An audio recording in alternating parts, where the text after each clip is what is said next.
ওম নমঃ শিবায়। সংক্রান্তি অনুযায়ী আজ শ্রাবণ মাসের শেষ সোমবার।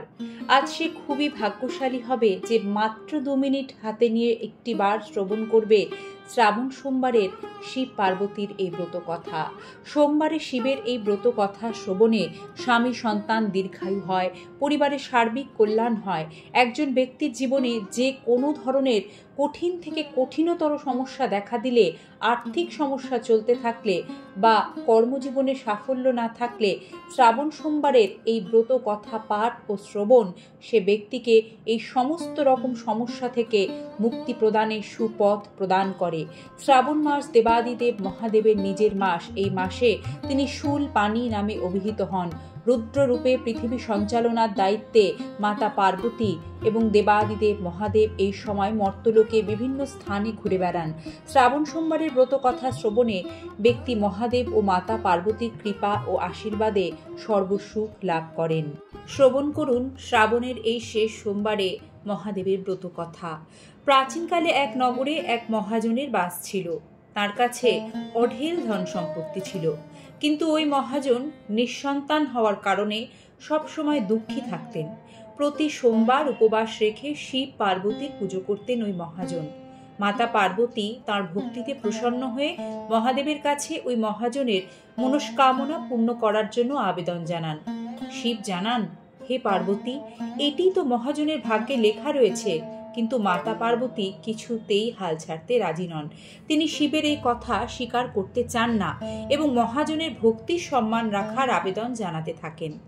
শিব মহাজনকে একটি পুত্র লাভের আশীর্বাদ দেন, কিন্তু তার পুত্রকে শুধুমাত্র 12 বছরের আয়ু প্রদান করেন শিব।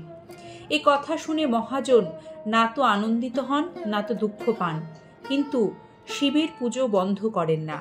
নিয়মিত সোমবারের উপবাস রাখতেন ও ব্রত কথা পাঠ শ্রবণ করতেন। শিবের আশীর্বাদে মহাজনের ঘরে পুত্র সন্তান জন্মগ্রহণ করে। ছেলে 11 বছরের হয়ে গেলে মহাজন তাকে কাশী শিক্ষা গ্রহণের জন্য পাঠান।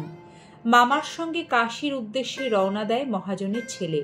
মহাজন নিজের ছেলেকে ধন দিয়ে বলেন, পথে যজ্ঞ করো, যেখানে যজ্ঞ করাবে সেখানে ব্রাহ্মণদের ভোজন করাবে এবং দক্ষিণা দিয়ে অগ্রসর হবে। 2 মামা ভাগ্নে এভাবেই যজ্ঞ করাতেন এবং ব্রাহ্মণদের দান দক্ষিণা দিয়ে কাশীর দিকে অগ্রসর হতে থাকেন। পথে এক নগর আসে। সেদিন সেখানে রাজার কন্যার বিবাহ হচ্ছিল, কিন্তু যে যুবরাজের সঙ্গে রাজকন্যার বিবাহ ছিল সেই পাত্রটি ছিল কানা, প্রতিবন্ধী ছিল। যুবরাজের বাবা নিজের ছেলের এই প্রতিবন্ধকতার কথা লুকিয়ে যাওয়ার জন্য একটি ফন্দি আঁটেন। মহাজনের ছেলেকে দেখে তিনি মনে মনে ঠিক করেন, এই ছেলেকে বর সাজিয়ে রাজকন্যার সঙ্গে বিবাহ করিয়ে দিই। বিবাহের পর মহাজনের ছেলেকে অর্থকড়ি দিয়ে বিদায় করে দেব এবং রাজকুমারীকে নিজের রাজ্যে নিয়ে যাব। এরপর মহাজনের ছেলেকে পাত্রের বস্ত্র পরিয়ে বিয়ের আসনে বসিয়ে দেওয়া হয়। কিন্তু মহাজনের ছেলে ন্যায়পরায়ণ ছিল, এটি সে মেনে নিতে পারেনি।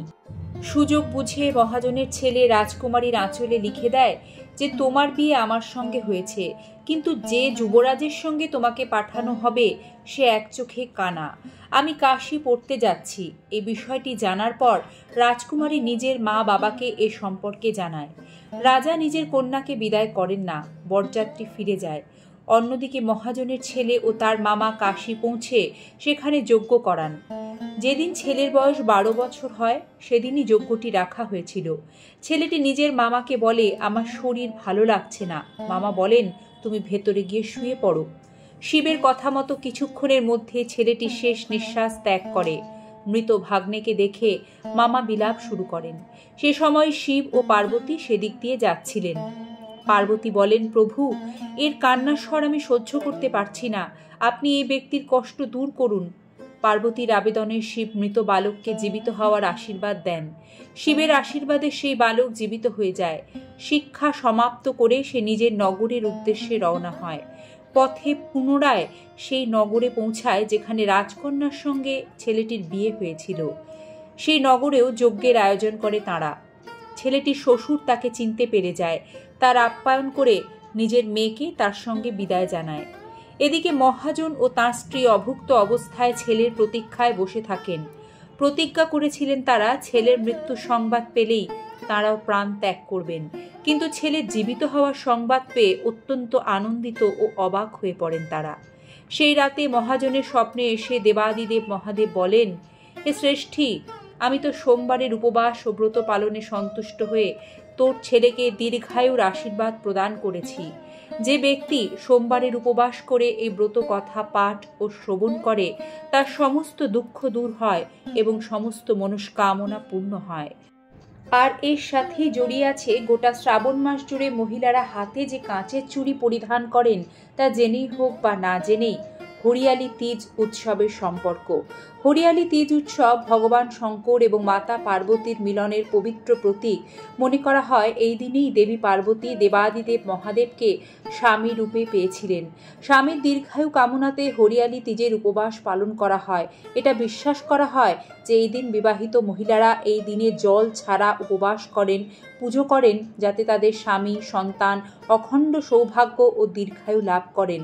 আর এই হরিয়ালি তীজেরই একটি বিশেষ অংশ বা আচার অনুষ্ঠান হলো এই সবুজ চুড়ি, সবুজ বস্ত্র এবং মেহেন্দি পরিধান করে ব্রত উপবাস পালন করা। লক্ষ্মী লাভ, অর্থপ্রাপ্তি, সুখ সমৃদ্ধি, মনস্কামনা পূরণের জন্য শ্রাবণের এই সোমবারে একটি বেল পাতা যদি শিবলিঙ্গে অর্পণ করে 108 বার ওম নমঃ শিবায় মন্ত্রটি জপ করা যায়, যা ভগবান শিবের পঞ্চাক্ষরী এবং সবচেয়ে কার্যকরী সহজ বীজ মন্ত্র, তাতে মহাপুণ্য ফল লাভ হয় নিমেষেই। দেবাদিদেব মহাদেব ও মাতা পার্বতীর আশীর্বাদে মঙ্গল হোক আপনাদের সকলের, সে কামনা রেখে আজ এই ব্রতকথা এখানে শেষ করছি। হর হর মহাদেব।